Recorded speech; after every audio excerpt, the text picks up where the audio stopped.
Hello दोस्तों, आज हम लोग इलेक्ट्रोस्टैटिक्स का सेकंड लेक्चर देखेंगे। हम लोगों ने फर्स्ट लेक्चर में इलेक्ट्रोस्टैटिक्स में क्या क्या पढ़े थे 2 मिनट आप लोग देखिए, रिवीजन हो जाएगा।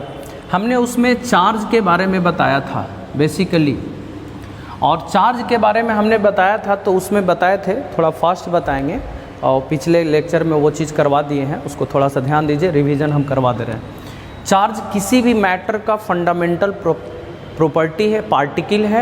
इसी चार्ज के वजह से इलेक्ट्रिक फील्ड प्रोड्यूस होता है और मैग्नेटिक फील्ड भी प्रोड्यूस होता है, और साथ में एनर्जी भी रेडिएट होता है। याद रहे, इसी चार्ज के वजह से इलेक्ट्रिक फील्ड प्रोड्यूस होता है, मैग्नेटिक फील्ड प्रोड्यूस होता है, और साथ में एनर्जी भी रेडिएट होता है। हमने इसमें ऑब्जेक्टिव टाइप का क्वेश्चन बताया था कि अगर ये कोई चार्ज रेस्ट में रहे, रेस्ट बोले तो वेलोसिटी 0, तो उस केस में बताए थे कि सिर्फ और सिर्फ इलेक्ट्रिक फील्ड प्रोड्यूस होगा। This is symbol of electric field. अगर ये कोई चार्ज कांस्टेंट वेलोसिटी से मूव करेगा, कांस्टेंट वेलोसिटी से मूव करने का मतलब एक समान चाल से चल रहा, ना बढ़ना ना घटना, तो इलेक्ट्रिक फील्ड के साथ साथ मैग्नेटिक फील्ड भी प्रोड्यूस करेगा। अगर किसी चार्ज पार्टिकल को एक्सिलरेट करवा दे, मतलब स्पीड धीरे धीरे अगर बढ़ेगा, तो इलेक्ट्रिक फील्ड तो प्रोड्यूस करेगा ही, मैग्नेटिक फील्ड भी प्रोड्यूस करेगा, और साथ में एनर्जी भी रेडिएट करेगा। बोले तो electric field plus magnetic field और एनर्जी भी रेडिएट करेगा, यानी accelerated charge produce energy, electric field और मैग्नेटिक फील्ड दोनों। उसके बाद हमने चार्ज का कुछ प्रॉपर्टी बताया था दोस्तों। चार्ज 2 तरह के होते हैं, positive charge, negative charge. Positive charge कब बॉडी में प्रोड्यूस होगा?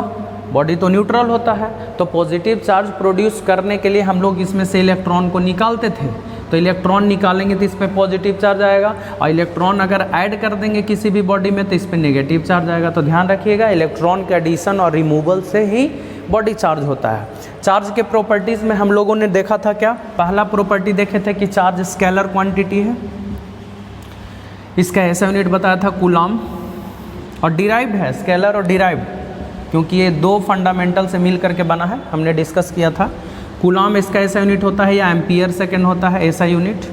और भी यूनिट बताया था, कूलम बताया था, फिर ESU बताया था और EMU बताया था। तो आप देख सकते हैं दोस्तों, एक कूलम में 3 × 10⁹ ESU, 1/10 EMU। अगर ये आप रिलेशन याद रखते हैं तो आपको 2-3 सवाल बनेंगे। सवाल में क्या था कि 1 ESU में कितना होगा, तो नीचे आ जाएगा।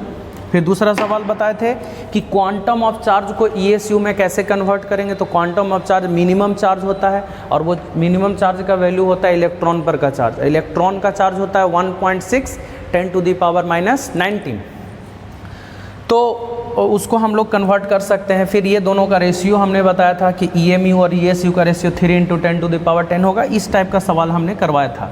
फिर एक और बताए थे क्वांटाइजेशन ऑफ चार्ज, और क्वांटाइजेशन ऑफ चार्ज में हमने बताया था Q = ± Ne। हमने बताया था कि किसी भी बॉडी को चार्ज करने के लिए इलेक्ट्रॉन को ऐड करेंगे या निकालेंगे, तो ऐड करने से या निकालेंगे, जब भी वो ऐड करेंगे या उसमें से रिमूव करेंगे तो हमेशा इंटीजर में इलेक्ट्रॉन होगा, 1.5 3.5 ऐसे करके, कुछ नहीं पॉइंट में नहीं होगा।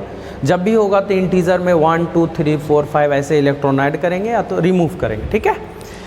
तो Q = ± Ne। प्लस Ne कब होता था? जब रिमूवल ऑफ इलेक्ट्रॉन होता था तब, और Ne कब होगा? जब एडिशन ऑफ इलेक्ट्रॉन्स होगा तब।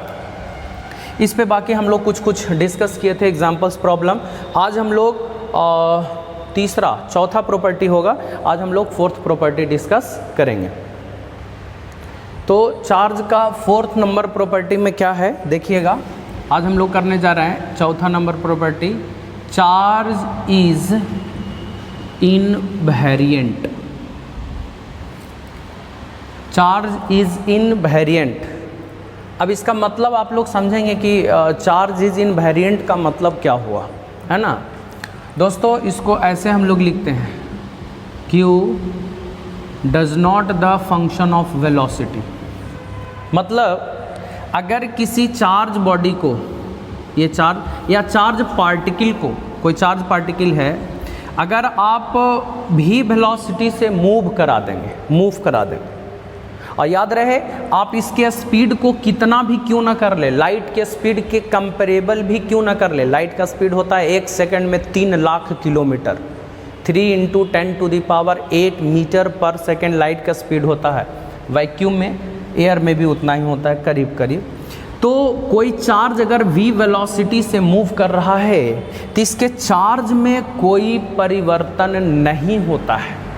याद रहे, अगर कोई चार्ज पार्टिकल हो, चार्ज बॉडी हो, अगर वो चार्ज पार्टिकल या चार्ज बॉडी v वेलोसिटी से मूव कर रहा है और अगर इसके वेलोसिटी में किसी तरह का चेंजिंग होगा, चाहे तो वो लाइट के स्पीड से ही क्यों ना मूव कर रहा हो, अगर इसके स्पीड में चेंजिंग होगा लेकिन इसके चार्ज में कोई परिवर्तन नहीं होता, मतलब मूव करने से उसके स्पीड में परिवर्तन होने से भी चार्ज में कोई परिवर्तन नहीं होता है। इसीलिए इसको हम लोग बोलते हैं इनवेरिएंट। इनवेरिएंट मतलब चार्ज वेलोसिटी के साथ वेरी नहीं करता है। आप कितना भी स्पीड से मूव करा ले, उसमें वेरी करवा दे स्पीड में, लेकिन उसके चार्ज में कोई परिवर्तन नहीं होगा। ऐसा इसीलिए हम बोल रहे हैं क्योंकि दोस्तों मास जो होता है ना, वेलोसिटी का फंक्शन होता है मास।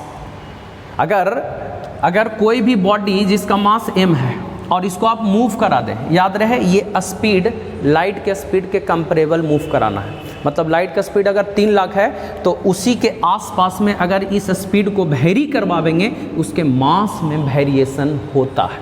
आइंस्टीन का थ्योरी है ना। तो मास में परिवर्तन होता है लेकिन आप चार्ज में परिवर्तन नहीं होगा, आप कितना भी स्पीड से क्यों ना मूव करा दें। इसीलिए हम ये बोल रहे हैं charge is invariant. Charge is invariant, charge velocity के साथ वेरी नहीं करता है। उसके बाद 5 नंबर प्रॉपर्टी देखिएगा, ये 4 नंबर प्रॉपर्टी हो गया। 5 number, charge is additive in nature. देखिए दोस्तों, ये स्केलर क्वांटिटी होता है बेसिकली चार्ज। अगर आपको टोटल चार्ज निकालना हो तो स्केलर है, आप डायरेक्ट उसको जोड़ सकते हैं। कोई वेक्टर मेथड लगाने की ज़रूरत नहीं क्योंकि वेक्टर है ही नहीं। वेक्टर क्वांटिटी रहता तभी हम लोग वेक्टर मेथड से जोड़ सकते हैं। अगर टोटल चार्ज आपको निकालना है तो आप डायरेक्ट इसको जोड़ सकते हैं, Q1 + Q2 + Q3। याद रहे साइन साथ में लेंगे हम लोग, है ना, साइन साथ में लेना है। अगर Q2 निगेटिव है तो यहाँ माइनस लेंगे, Q3 पॉजिटिव है तो प्लस लेंगे, Q1 निगेटिव है तो माइनस लेंगे, Q4 ... Qn। तो चार्ज एडिटिव नेचर का होता है, आप इसको डायरेक्ट जोड़ सकते हैं। टोटल चार्ज निकालना हो तो आप डायरेक्ट इसको जोड़ सकते हैं क्योंकि ये स्केलर क्वांटिटी होता है, इस बात को ध्यान देना है। ये हो गया 5 नंबर प्रॉपर्टी। 6 नंबर प्रॉपर्टी देखेंगे, इंपॉर्टेंट प्रॉपर्टी है कंजर्वेशन ऑफ चार्ज। दोस्तों एक बात और बता दें, हालांकि बोर्ड एग्जामिनेशन में कंजर्वेशन ऑफ चार्ज से सवाल पूछता है डायरेक्ट, या आपको पूछेगा चार्ज के प्रॉपर्टी लिखें, तो ये ज़रूर लिखना है, कंजर्वेशन ऑफ चार्ज को लिखना है। एक बताएं क्वांटाइजेशन ऑफ चार्ज, वो भी लिखना है, वो बहुत इंपॉर्टेंट प्रॉपर्टी, ये भी इंपॉर्टेंट प्रॉपर्टी है, ठीक है। तो कंजर्वेशन ऑफ चार्ज क्या कहता है मैं आपको बताना चाहता हूँ। अकॉर्डिंग टू, हम इसको लिखते हैं उसके बाद समझाते हैं। According to conservation of charge, conservation of charge, it can neither be created, neither be created nor be destroyed. According to conservation of charge, it can neither be created nor be destroyed, but it can be transferred from one body to another body. That is QI = QF। मतलब initial charge है, ये final charge है, दोनों बराबर होता है। हम इसको पहले इसको नोट कर लीजिए, उसके बाद हम इसको समझाते हैं, इलेबोरेट करते हैं। दोस्तों कंजर्वेशन ऑफ चार्ज हम लोग कर रहे थे, 6 नंबर प्रॉपर्टी था conservation of charge.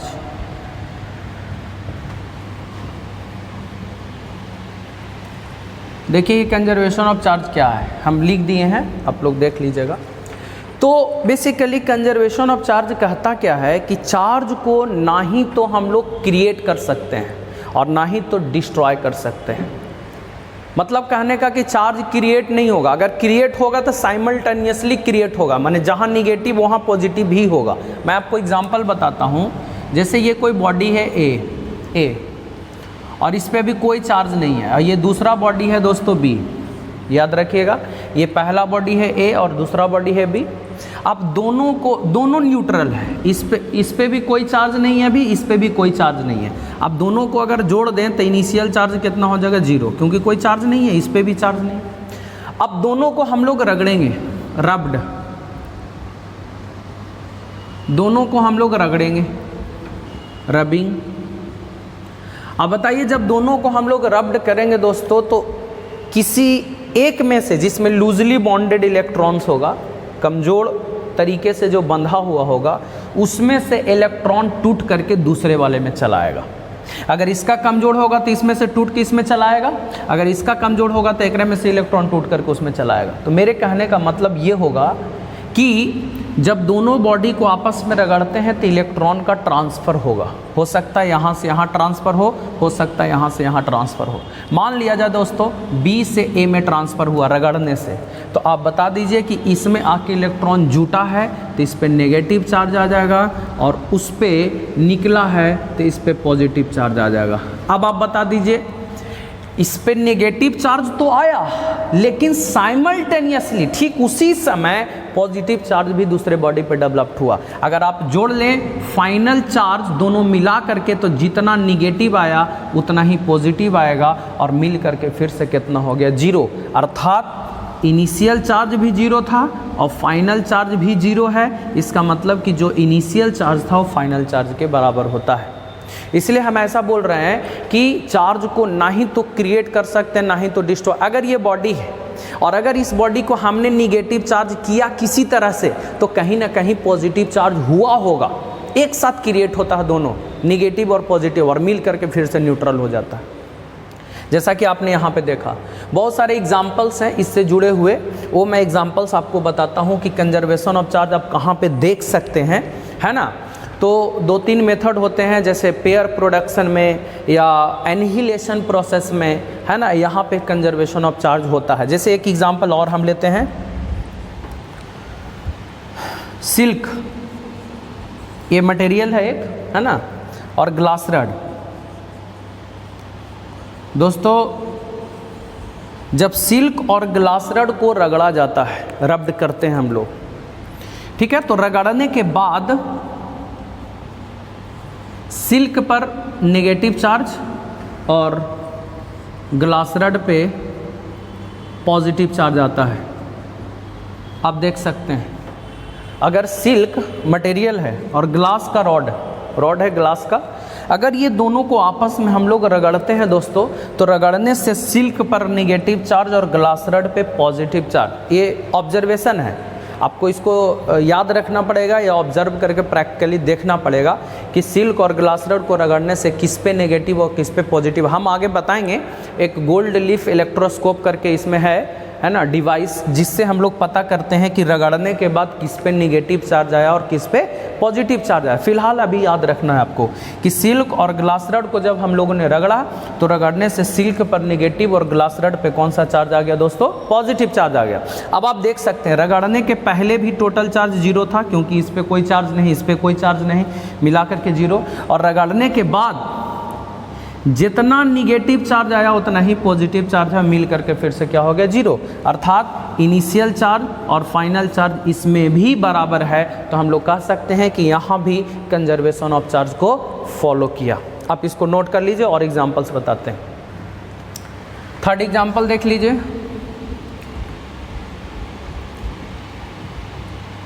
Pair production.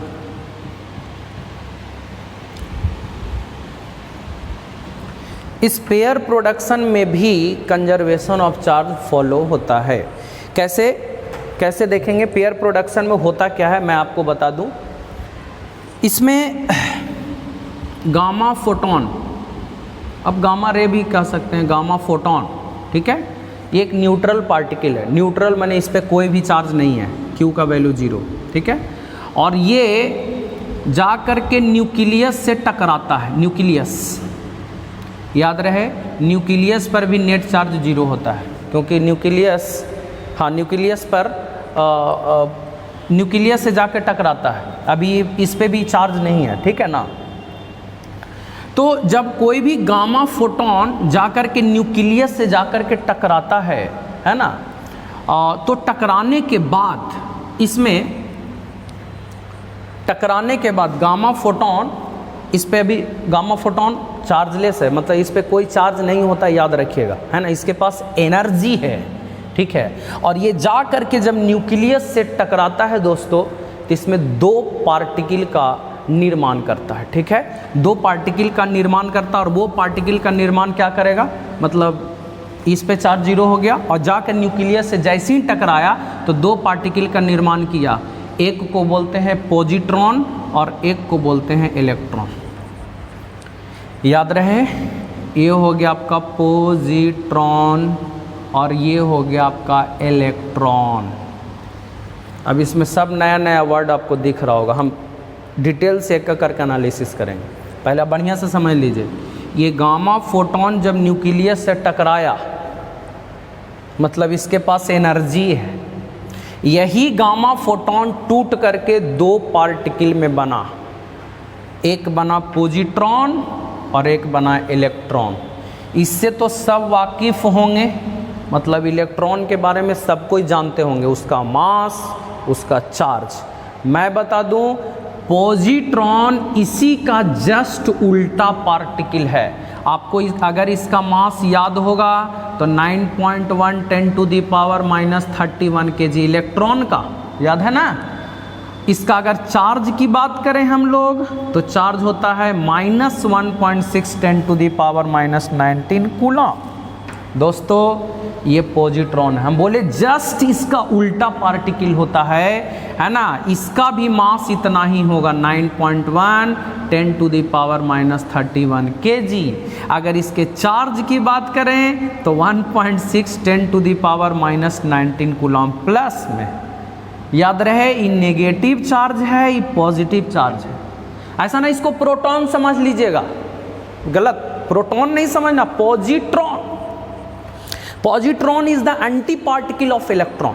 Electron का जो मास होगा, जो चार्ज होगा, वही इसका मास और चार्ज होगा। अंतर यही होगा कि इलेक्ट्रॉन पर नेगेटिव चार्ज होता है इतना, और पॉजिट्रॉन पर इतना पॉजिटिव चार्ज होगा।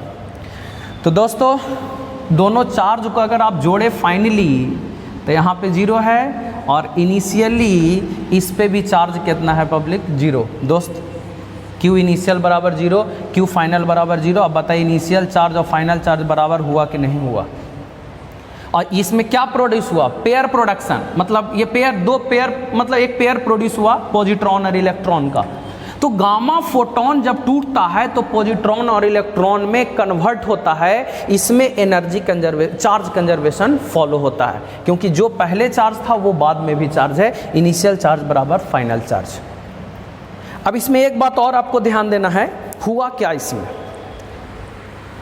सबसे पहली बात, कंजर्वेशन ऑफ चार्ज में ये पेयर प्रोडक्शन और एक और हम बताएंगे पार्टिकल एनिहिलेशन। तो आखिर दोनों में क्या होता है इसमें दोस्त, हम बता रहे हैं क्या हुआ कि जो एनर्जी था वो मास में कन्वर्ट हुआ। देखिए इसमें भी मास आ गया, इसमें भी मास आ गया। ये जो एनर्जी है, गामा फोटोन के पास एनर्जी होता है, हम लोग आगे डिस्कस करेंगे मॉडर्न फिजिक्स में। फिलहाल हम यहाँ पे लिख देते हैं एनर्जी होता है h न्यू के बराबर, h प्लैंक्स कांस्टेंट और न्यू फ्रीक्वेंसी हो गया, है ना। अगर ये और ऑकवर्ड लग रहा तो आप इसको ये भी कर सकते हैं, छोड़ भी सकते हैं, लेकिन हम बता दे रहे हैं, बाद में आपको समझ में आ जाएगा। गामा फोटोन का जो एनर्जी होता है वो E बराबर h न्यू के बराबर होता है, h प्लैंक्स कांस्टेंट और न्यू फ्रीक्वेंसी। अब ये एनर्जी टूट करके मास में कन्वर्ट होता है। तो मैं बता दूं कि इसमें एनर्जी प्लस मास, देखिए एनर्जी कंजर्वेशन आप अलग से नहीं इसको कह सकते, मास भी अलग से कंजर्वेशन इसमें नहीं होता है। मास कंजर्व है, एनर्जी कंजर्व है, ऐसा नहीं, दोनों मिला के कंजर्व है, mass plus energy. Mass plus energy conservation को ये फॉलो करता है। हालांकि हम एग्जाम्पल दे रहे हैं चार्ज कंजर्वेशन का, आप देख सकते हैं सिंपल वे में, उसको आगे हम लोग एनालिसिस करेंगे। इसको सिंपल तरीका से देख सकते हैं कि टूटने के पहले का चार्ज जीरो था, टूटने के बाद भी चार्ज जीरो है, और यहाँ पे चार्ज कंजर्वेशन को फॉलो किया है। तो ये कहलाता है पेयर प्रोडक्शन। ठीक इसी का उल्टा एक और होता है जिसको हम लोग बोलते हैं एनहिलेशन, पार्टिकल एनहिलेशन।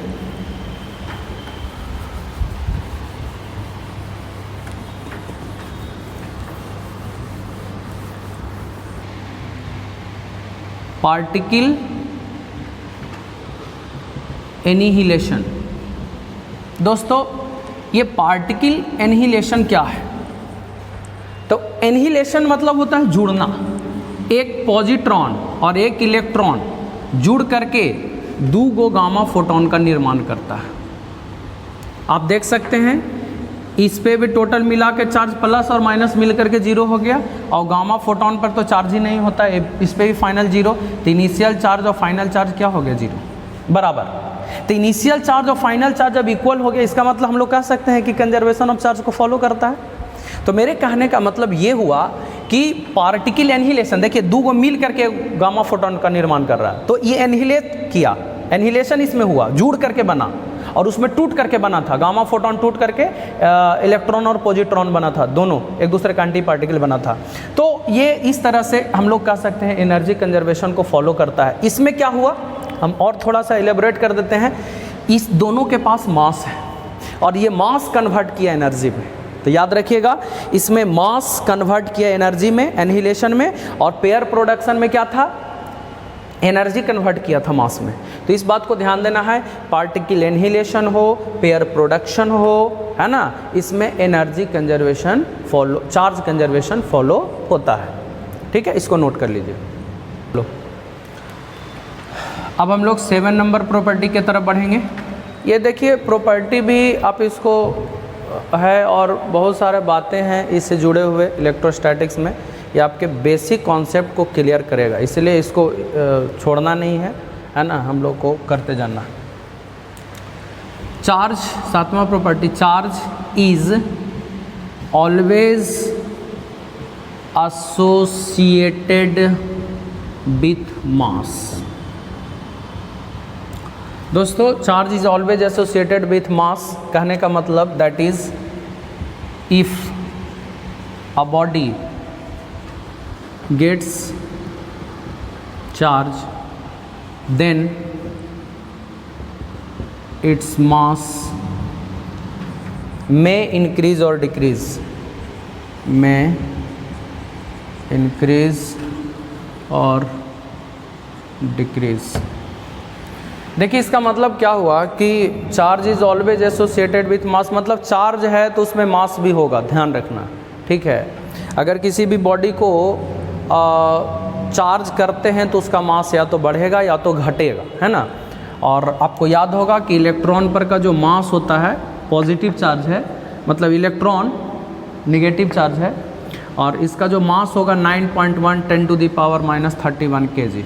ओके, अगर प्रोटॉन की मास की हम लोग बात करें तो आपको याद होगा 1.6 10⁻27 kg, ये प्रोटॉन का मास होता है। हालांकि इसका ज़रूरत नहीं पड़ेगा, ठीक है, हम लोग को यही चाहिए।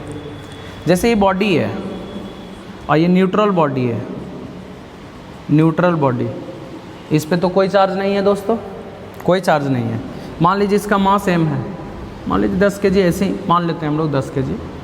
अगर इसमें इलेक्ट्रॉन ऐड कर दे, एडिशन ऑफ इलेक्ट्रॉन्स, हम लोग इलेक्ट्रॉन्स जोड़ते हैं, तो आप देख लीजिए जोड़ने से इस पे कौन सा चार्ज आएगा? नेगेटिव। पहले ही हम बता चुके हैं, नेगेटिव चार्ज आया।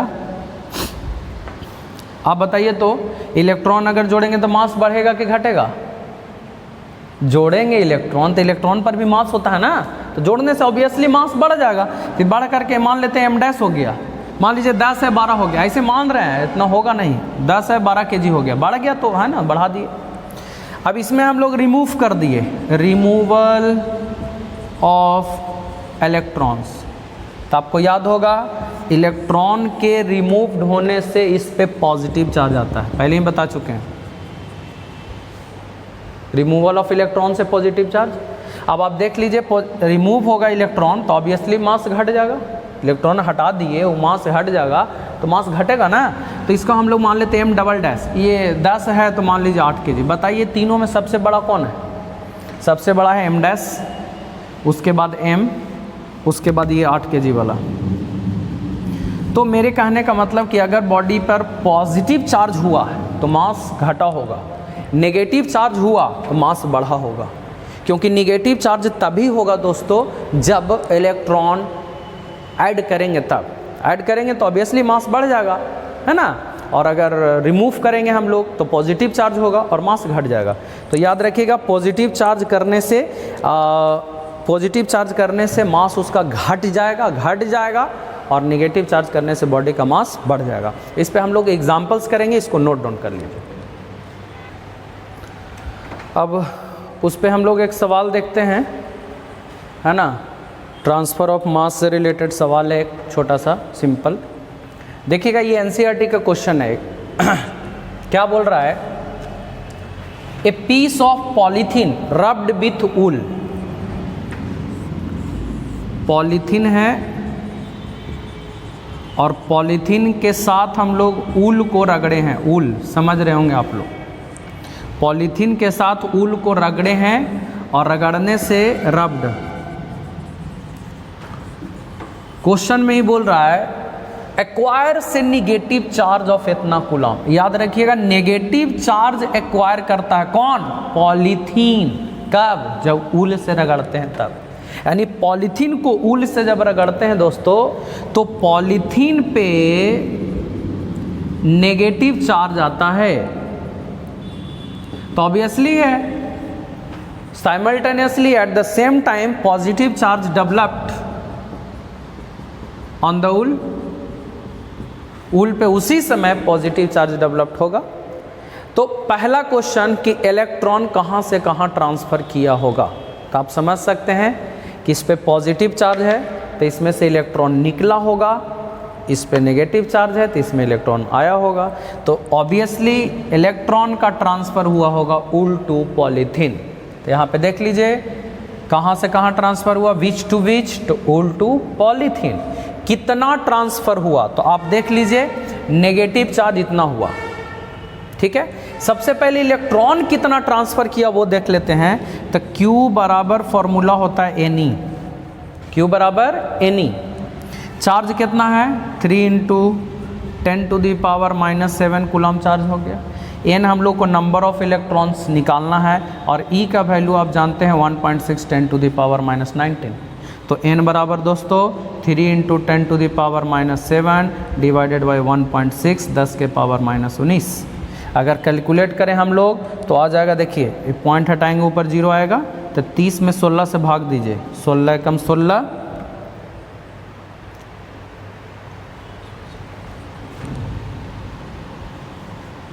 16 8 28 से 128, 12 16 25 80, 7 16 25 80, ये हो गया 1.875। और 10 टू दी पावर अगर कैलकुलेट करें हम लोग -19 ऊपर जाएगा तो +19, -7 +19 -12, सॉरी 12। इतना इलेक्ट्रॉन ट्रांसफ़र किया कहाँ से कहाँ? Wool to polythene, from wool to polythene. आप देख सकते हैं तो कितना इलेक्ट्रॉन, तो बोल रहा है estimate the number of electrons transfer from which to which. तो यही आंसर हो गया, इतना इलेक्ट्रॉन ट्रांसफर करेगा ऊल से पॉलीथीन के तरफ। इसी में दूसरा है question, is there any transfer of mass? Yes. क्यों? क्योंकि इसमें पॉजिटिव चार्ज है, मैंने इसमें से इलेक्ट्रॉन निकला और इसमें आके जुटा तो ऑब्वियसली इसका मास बढ़ गया होगा, उसका मास घट गया होगा। तो इसका मास कितना बढ़ा और उसका कितना घटा, तो मास निकालना है हम लोग को। तो आपको याद होगा दोस्तों कि एक इलेक्ट्रॉन पर का मास कितना होता है। अब देख लीजिए हम लोग को सेकेंड इसमें क्वेश्चन क्या है कि क्या मास का ट्रांसफर हुआ? तो yes, there is transfer of mass, there is transfer of mass from कहाँ से कहाँ? ऊल टू पॉलीथीन, ऊल से पॉलीथीन के तरफ। ट्रांसफ़र हुआ मास उल से पॉलीथीन की तरफ। कितना मास ट्रांसफ़र हुआ? तो एक इलेक्ट्रॉन पर का मास होता है 9.1 10⁻31 kg मल्टीप्लाइड बाई इतना इलेक्ट्रॉन 1.875 गुने 10⁻12। याद रखिएगा इलेक्ट्रॉन का संख्या है, इंटीजर नहीं है ये, 10 10 10 10 12 गो है। मल्टीप्लाई करेंगे तो पॉइंट हट जाएगा। कंप्यूट कर लीजिए, जो आएगा उतना केजी, इतना केजी का मास ट्रांसफ़र हुआ कहाँ से कहाँ? उल से पॉलीथीन। याद रखिएगा, उसको कैलकुलेट करके आंसर लाना है आपको, ठीक है, गुना भागा करना है, ठीक है, इसको नोट कर लीजिए। अब हम लोग 8वां प्रॉपर्टी की तरफ बढ़ रहे हैं और ये प्रॉपर्टी के अंतर्गत में ही आता है, लेकिन हम लोग इसमें प्रोसेस सीखेंगे चार्जिंग ऑफ ए बॉडी, है ना। इसमें हम लोग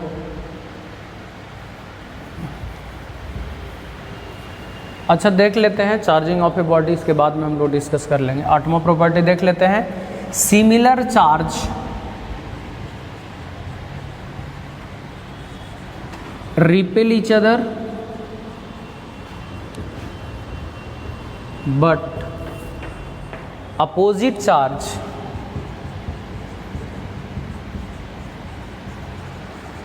attract each other।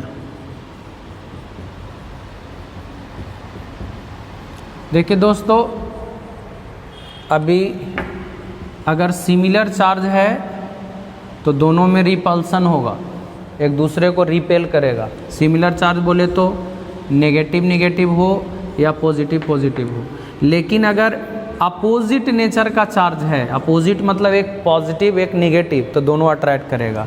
एक निगेटिव और एक पॉजिटिव तो दोनों अट्रैक्ट करेगा। तो similar charges repel each other और opposite charges attract each other. लेकिन ये हमेशा सत्य नहीं होता है, इसके कुछ कंडीशंस हैं, वो कंडीशंस को हम लोग पढ़ेंगे कूलॉम्स लॉ में। कूलॉम्स लॉ जब पढ़ेंगे तो उसमें आपको पता चलेगा कि ये कब फॉलो करता है ना। कुछ हम लोग इंडक्शन का प्रोसेस पढ़ने के बाद आपको बताएंगे कि ये कब फॉलो करेगा। हालांकि फ़िलहाल याद रखना है आप लोगों को कि अगर सिमिलर चार्ज रहेगा, है ना, तो रिपल्सन होगा और अपोजिट नेचर का चार्ज रहेगा तो अट्रैक्शन होगा, इस बात को ध्यान देना है। फिर एक 9वां नंबर प्रॉपर्टी है, देखिए 9 नंबर प्रॉपर्टी क्या है? जब किसी भी बॉडी को चार्ज किया जाता है, when a metallic body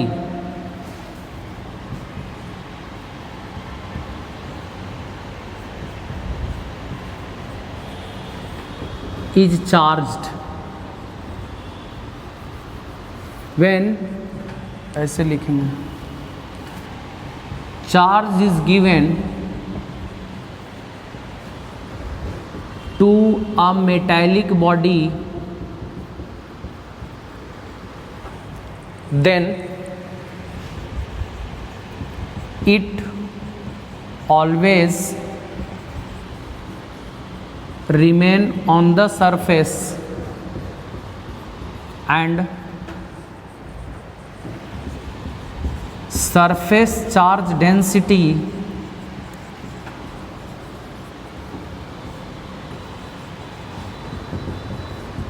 is inversely proportional to the radius। आप इसको समझेंगे बेहतर तरीके से, बहुत ही आसान है कि एक मेटालिक बॉडी हम लोग लेते हैं, ऐसा जानबूझ के हम फिगर ले रहे हैं, ध्यान रखिएगा, जानबूझ के हम फिगर ले रहे हैं ऐसा, है ना। इसमें 2 रेडियस आपको दिखे तो एक रेडियस यहाँ पे दिख रहा है ना, छोटा इस टाइप का कर्व है, और एक बड़ा सा कर्व है। तो बड़ा कर्व का ऑब्वियसली रेडियस बड़ा होगा, छोटा कर्व है तो रेडियस छोटा होगा।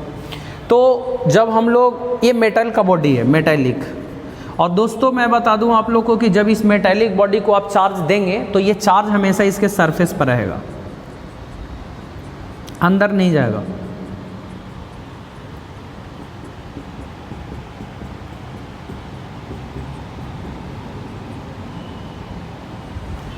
ये मेटालिक बॉडी है और जब इस मेटालिक बॉडी को हम लोग चार्ज देते हैं तो ये रहता है इसके सरफेस के ऊपर, अंदर नहीं जाता है, हम अभी कारण बता देते हैं कि क्यों अंदर नहीं जाता है, बाकी का एक्सप्लेनेशन बाद में करेंगे। अंदर में इलेक्ट्रिक फील्ड का वैल्यू 0 होता है भाई, मेटेलिक बॉडी के अंदर इलेक्ट्रिक फील्ड का मान 0 होता है, और जब इलेक्ट्रिक फील्ड नहीं होगा तो चार्ज भी नहीं होगा, ध्यान रखिएगा। तो यहाँ पे अंदर में इलेक्ट्रिक फील्ड 0 होता है, इसीलिए नेट इलेक्ट्रिक फील्ड 0 होता है, इसीलिए अंदर में चार्ज नहीं जाएगा। जब भी देंगे तो सरफेस के ऊपर ही रहेगा, और जिसका रेडियस कम होगा वहाँ पे चार्ज का डेंसिटी ज़्यादा होगा। देखिए इसका रेडियस कम है, यहाँ पे चार्ज का डेंसिटी ज़्यादा है कि ना, घना चार्ज है कि नहीं, और यहाँ पे रेडियस कम है, ज़्यादा है, तो चार्ज का डेंसिटी क्या हुआ, कम। तो चार्ज का डेंसिटी, देखिए इसको चार्ज के डेंसिटी बोलते हैं सिग्मा। सरफेस चार्ज डेंसिटी को सिग्मा से डिनोट किया जाता है, symbol of sigma, surface charge density. वो रेडियस के इन्वर्सली प्रोपोर्शनल होगा, जिसका रेडियस ज़्यादा होगा उसका सरफेस चार्ज डेंसिटी कम होगा, जिसका रेडियस कम होगा सरफेस चार्ज डेंसिटी ज़्यादा होगा, यानी sigma proportional to 1/r, sigma proportional to 1/r। Here R1 से बड़ा है R2, जब रेडियस बड़ा होगा तो सिग्मा छोटा होगा, तो ऑब्वियसली सिग्मा 1 बड़ा हो जाएगा सिग्मा 2 के। यानी कहने का मतलब जिसका रेडियस कम होगा उसका चार्ज का डेंसिटी ज़्यादा होगा, और जिसका रेडियस ज़्यादा होगा उसका चार्ज का डेंसिटी कम होगा, इस बात को ध्यान दीजिएगा। और रहेगा सरफेस के ऊपर, अंदर नहीं जाएगा। क्यों अंदर नहीं जाएगा, क्योंकि अंदर में इलेक्ट्रिक फील्ड का वैल्यू क्या होता है, 0। क्यों 0 होता है हम लोग बाद में एक्सप्लेनेशन करेंगे, बताऊँगा मैं, और इसको ध्यान रखना है। तो ये प्रॉपर्टीज़ थे चार्ज का, चार्ज का ये प्रॉपर्टीज़ है, 9 प्रॉपर्टी आपको ध्यान रखना है। इसके बाद हम लोग बॉडी को चार्ज करने का प्रोसेस सीखेंगे, इसको नोट कर लीजिए। अब हम लोग चार्जिंग ऑफ ए बॉडी, देखिए सबसे पहले हम लोग बॉडी को चार्ज करने के प्रोसेस पढ़ेंगे। चार्ज करने का प्रोसेस, कितने तरीके से बॉडी को चार्ज कर सकते हैं। तो 3 प्रोसेस होता है बॉडी को चार्ज करने का। एक प्रोसेस होता है बाई फ्रिक्शन, दूसरा प्रोसेस होता है बाई कंडक्शन, और तीसरा प्रोसेस होता है बाई इंडक्शन। दोस्तों थोड़ा ध्यान देना है, बहुत इंपॉर्टेंट है, एक एक करके हम सबको डिस्कस करेंगे। बॉडी को चार्ज करने के 3 प्रोसेस होते हैं। एक बाई फ्रिक्शन मेथड से हम लोग चार्ज कर सकते हैं, बाई कंडक्शन मेथड से हम लोग बॉडी को चार्ज कर सकते हैं, और बाई इंडक्शन मेथड से हम लोग बॉडी को चार्ज कर सकते हैं। फ्रिक्शन मेथड में हम लोग कैसे चार्ज करेंगे, बाई फ्रिक्शन मेथड से कैसे हम लोग चार्ज करेंगे। तो फ्रिक्शन में क्या होता है ना कि 2 बॉडी को आपस में हम लोग रब्ड करते हैं, रगड़ते हैं। तो रगड़ने से क्या होता है, इलेक्ट्रॉन का ट्रांसफ़र होता है एक बॉडी से दूसरे बॉडी में, और जब इलेक्ट्रॉन का ट्रांसफ़र होगा एक बॉडी से दूसरे बॉडी में तो ऑब्वियसली बॉडी चार्ज होगा। यानी when 2 bodies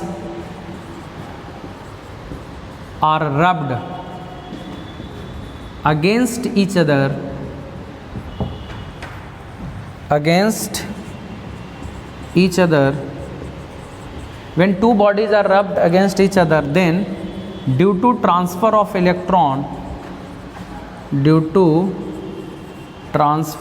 electrons from one body to another body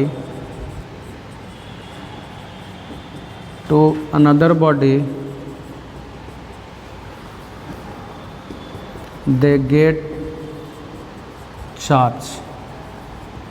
ठीक है, जब 2 बॉडी को आपस में हम लोग रगड़ते हैं, जैसे A है और B है, आपस में हम लोग रब्ड किए, तो रगड़ने से दोस्तों इलेक्ट्रॉन का ट्रांसफ़र हुआ एक बॉडी से दूसरे बॉडी में, और जब एक बॉडी से दूसरे बॉडी में इलेक्ट्रॉन ट्रांसफ़र करेगा तो ऑब्वियसली चार्ज होगा। मान लिया जाए कि इलेक्ट्रॉन B से निकल के A में गया, या तो A से निकल के B में गया, तो ऑब्वियसली A पर कौन सा चार्ज आ जाएगा, पॉजिटिव, क्योंकि A से निकल रहा है, और B में जाके ऐड हो रहा है तो उस पर कौन सा चार्ज आ जाएगा, निगेटिव। तो देख लीजिए ये चार्ज हुआ, यानी रगड़ने से भी चार्ज आता है। मैं इसका एग्जांपल बताता हूँ, जनरल लाइफ में भी है ना, बहुत जगह कि रगड़ने से कैसे होता है।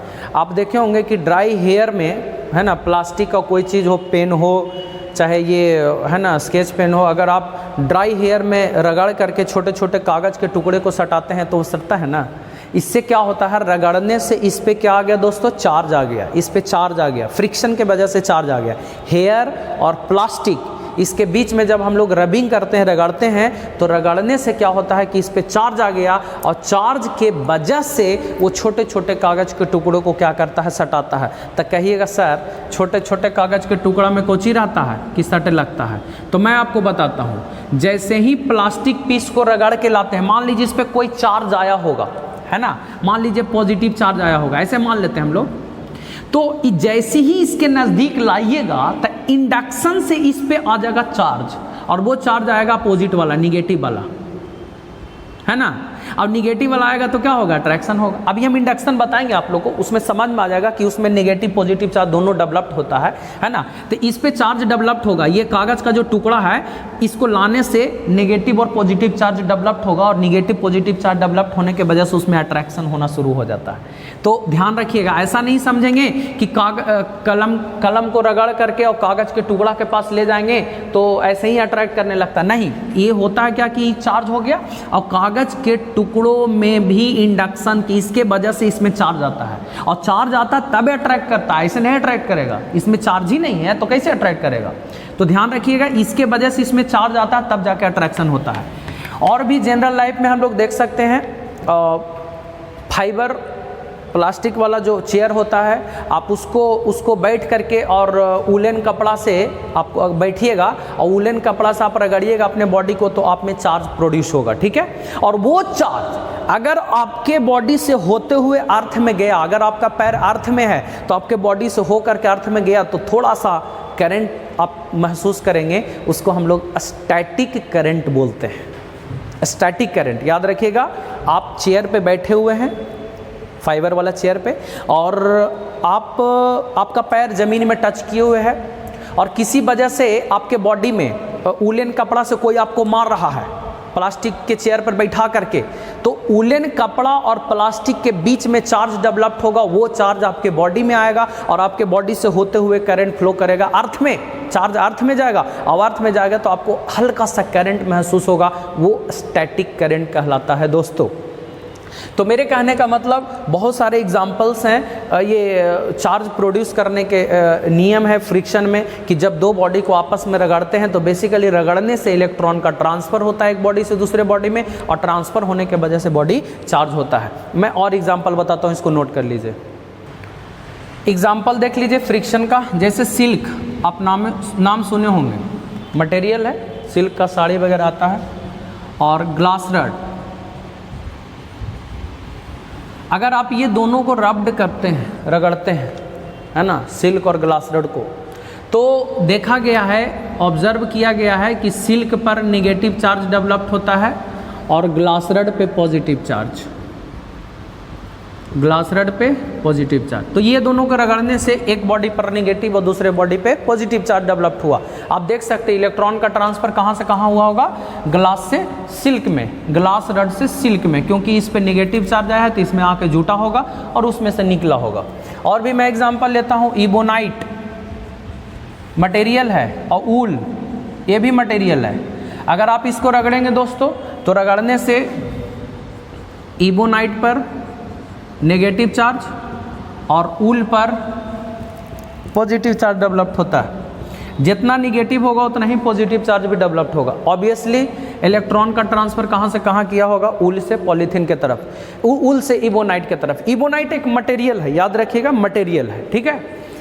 तो बेसिकली ऐसा मन में क्वेश्चन क्रिएट हो रहा होगा आप लोग के मन में कि सर ऐसा कैसे आप लिख दे रहे हैं निगेटिव पॉजिटिव। तो दोस्तों मैं बता दूं आप लोग को, ये एक्सपेरिमेंटली या प्रैक्टिकल ऑब्जर्व करके ये आंसर लिखा हुआ है। हम अभी आपको बताएंगे कि किस बॉडी पे नेगेटिव चार्ज आएगा या किस बॉडी पे पॉजिटिव चार्ज आएगा, वो कैसे पता लगाएंगे। तो उसके लिए एक डिवाइस है, इसी में हम बताएंगे गोल्ड लीफ इलेक्ट्रोस्कोप। याद रखिएगा गोल्ड लीफ इलेक्ट्रोस्कोप, मैं उसके बारे में डिस्कस करूँगा। अब थोड़ा सा ध्यान देंगे यहीं पर और एग्जाम्पल कर लें। अभी हम एग्जाम्पल लिए, अभी एक क्वेश्चन न्यूमेरिकल्स किए थे, पॉलीथीन प्लस ऊल। अभी एक क्वेश्चन मैंने किया था कि polythene piece is rubbed with wool and get negative charge, माने पॉलीथीन पे नेगेटिव चार्ज आ जाता है। अभी मैंने क्वेश्चन किया, देख सकते हैं आप, निगेटिव चार्ज आ जाता है तो ऑब्वियसली है कि उल पे कौन सा चार्ज आया होगा, पॉजिटिव चार्ज। तो पॉलीथीन पीस को उल के साथ अगर हम लोग रगड़ेंगे तो पॉलीथीन पे निगेटिव, उल पे पॉजिटिव चार्ज आया। तो ये कुछ एग्जांपल्स हैं फ्रिक्शन से बॉडी को चार्ज हम लोग करने के लिए दो बॉडी को रगड़ते हैं, रगड़ने से बेसिकली उसमें चार्ज आता है। चार्ज का नेचर कैसे पता करते हैं कि किस पे पॉजिटिव आया है किस पे निगेटिव आया, उसके लिए एक डिवाइस का नाम है, वो है गोल्ड लीफ इलेक्ट्रोस्कोप। मैं इसके बारे में बताता हूँ, इसको थोड़ा ध्यान दीजिएगा। गोल्ड लीफ इलेक्ट्रोस्कोप, इसको नोट कर लीजिए आप। देखिए गोल्ड लीफ इलेक्ट्रोस्कोप,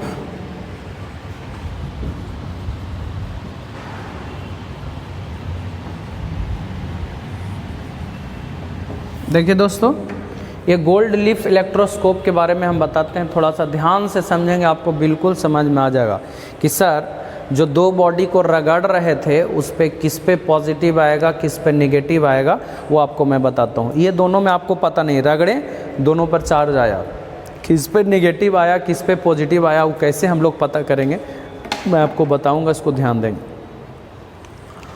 तो सबसे पहले गोल्ड लीफ इलेक्ट्रोस्कोप एक ऐसा डिवाइस होता है जिससे हम लोग बॉडी के चार्ज का नेचर पता करते हैं कि किस पे पॉजिटिव चार्ज है और किस पे नेगेटिव चार्ज है। ठीक है, इसमें होता क्या है ना, ये कैसा होता है थोड़ा सा आप देख लेंगे। एक ग्लास है ना, ग्लास का ट्यूब आप समझ सकते हैं, इस तरह से आपको दिखे आर पार ग्लास है। यहाँ पे हम लोग कॉर्क लगा दिए, रबर का होता है, और एक ब्रास का रॉड, याद रहे ब्रास का रॉड है, और यहाँ पे हम लोग ब्रास का डिस्क, ये ब्रास का डिस्क लगा दिए हम लोग, मेटेलिक डिस्क, और ये ब्रास का रॉड हो गया, ये कॉर्क हो गया, आप ऐसे इसको कर सकते हैं कॉर्क, और ये हो गया ग्लास का चैम्बर, ग्लास बॉटल, हाँ बॉटल बोल सकते हैं। ठीक है, और यहाँ पे जो है इसके नीचे वाला पोर्शन पे दो गो गोल्ड का लीफ आपको लगाना पड़ेगा, गोल्ड लीफ एकदम पतला सा। ठीक है, गोल्ड लीफ हम लोग यहाँ पे लगाते हैं। ठीक है, तो गोल्ड लीफ हम लोग लगा दिए, दो गो गोल्ड लीफ, ब्रास का रॉड, ब्रास का डिस्क ऊपर में है ना, ये कॉर्क और इस शीशा, ये हो गया आपका गोल्ड लीफ इलेक्ट्रोस्कोप। आइए दोस्तों, सबसे पहले इसको चार्ज करना होता है, याद रखिएगा चार्ज करना होता है। चार्ज करना होता है कहने का मतलब आपको मन है तो इसको पॉजिटिव चार्ज करके रख सकते हैं, मन है तो निगेटिव चार्ज करके रख सकते हैं, मन है तो दोनों चार्ज करके रख सकते हैं। आपको अगर मर्जी है कि नहीं सर हम इसको निगेटिव चार्ज कर लेंगे तो निगेटिव चार्ज कर सकते हैं, अगर मन है कि पॉजिटिव चार्ज, लेकिन आपको मालूम होना चाहिए पहले से कि आपने इसको कौन सा चार्ज किया है, आइदर पॉजिटिव या नेगेटिव। तो चलिए हम लोग इसको चार्ज कर लेते हैं। दो फिगर हम बनाते हैं और दोनों फिगर में एक एक करके चार्ज हम लोग कर लेते हैं, दोनों पर, एगो पर निगेटिव कर लेते हैं, एगो पर पॉजिटिव कर लेते हैं।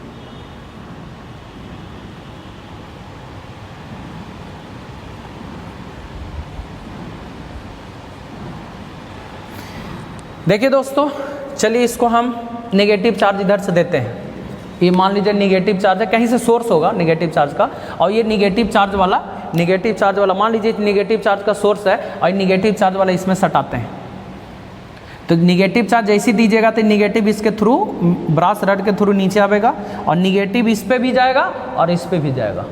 दोनों दो गो जो पत्ता है गोल्ड लीफ है, ये दोनों गोल्ड लीफ पर निगेटिव चार्ज जाएगा, तो इस पे भी निगेटिव जाएगा, इस पे भी निगेटिव जाएगा, तो निगेटिव रिपेल करेगा और रिपेल करके हल्का सा फैल जाएगा। पहले था सटल, पूरा सटा हुआ था, दाम पूरा बिल्कुल सटा हुआ दो गो गोल्ड लीफ था, लेकिन जैसे ही निगेटिव चार्ज दिए तो दोनों पर निगेटिव आया और दोनों पर निगेटिव आकर के हल्का सा फैल गया। देख सकते हैं आप, हल्का सा फैल गया, ये हल्का सा फैल गया। इसको पॉजिटिव चार्ज दीजिए, ये पहले सटा हुआ है बिल्कुल, गोल्ड लीफ जो है बिल्कुल सटा हुआ है दोस्तों। अब इसको पॉजिटिव चार्ज कर लीजिए, ये निगेटिव चार्ज कर लिए ऑलरेडी, ध्यान रखिएगा।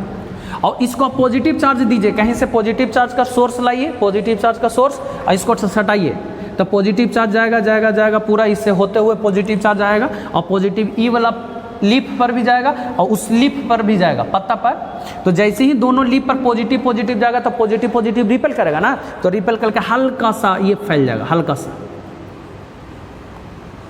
अब गोल्ड लीफ तैयार। याद रहे आपने इसको पहले से पॉजिटिव करके रखा है और इसको क्या करके रखे हैं, नेगेटिव। ठीक है, अब क्या है दोस्तों, पता करना है। मान लिया जाए ये दो बॉडी है और ये दो बॉडी को हम लोग आपस में रगड़े हैं। चलिए रगड़ रहे हैं, रगड़ दिए। रगड़ने के बाद हमको पता तो नहीं है कि किस पे नेगेटिव आया और किस पे पॉजिटिव आया।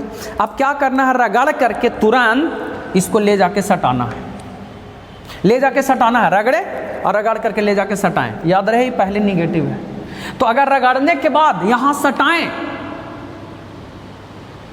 और सटाने के बाद जैसे ही सटाएं अगर ये और फैल गया, गोल्ड लीफ और फैल गया और एक्सपैंड हो गया, इसका मतलब नेगेटिव चार्ज था,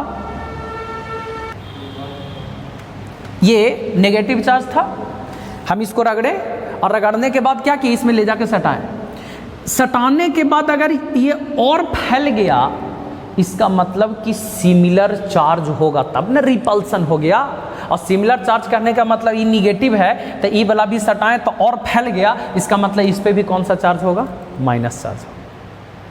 ध्यान रखिएगा, इस पे माइनस चार्ज होगा। लेकिन अगर ये तो जान गए अब हम लोग की माइनस चार्ज है, अगर ये माइनस वाला को यहाँ ले जाके सटाइएगा दोस्तों, ये पहले से पॉजिटिव चार्ज है, अब आप निगेटिव चार्ज वाला ले जाके रॉड को सटाइएगा तो ये वाला क्या हो जाएगा, सट जाएगा। तो अगर ये सट गया पूरा गोल्ड लीफ, तो आप समझ जाइएगा कि जो आप ले गए हैं वो अपोजिट नेचर का है। अगर इसमें सटाएं, अगर ये सट गया, इसका मतलब कि पॉजिटिव था तो निगेटिव होगा। अगर ये और फैल गया, और फैल गया, ये और फैल गया तो पॉजिटिव है तो पॉजिटिव होगा। तो मेरे कहने का मतलब आप डायरेक्ट दो बॉडी को रगड़िए और रगड़ करके ले जाके सटाइए। अगर ये सट गया तो इसका अपोजिट होगा, अगर ये और फैल गया इसी नेचर का होगा। अगर सट गया तो निगेटिव होगा और फैल गया तो पॉजिटिव होगा।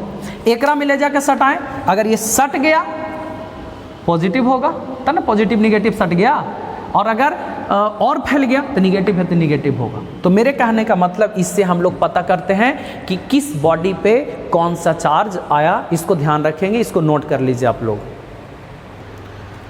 तो दोस्तों आज के लेक्चर में इतना आप लोग नोट्स बना करके इसको याद कर लीजिए, ताकि आगे जो टॉपिक होगा उसमें ज़्यादा बेहतर तरीके से आपको समझ में आएगा, है ना। हम प्रयास कर रहे हैं अपना बेस्ट देने का, और आप लोग से आशा भी रखते हैं कि आपको पूरी तरीके से समझ में आ रहा होगा। अगर किसी तरह का प्रॉब्लम होगा तो आप कमेंट बॉक्स में ज़रूर लिखें, उसमें सारा सुविधा है।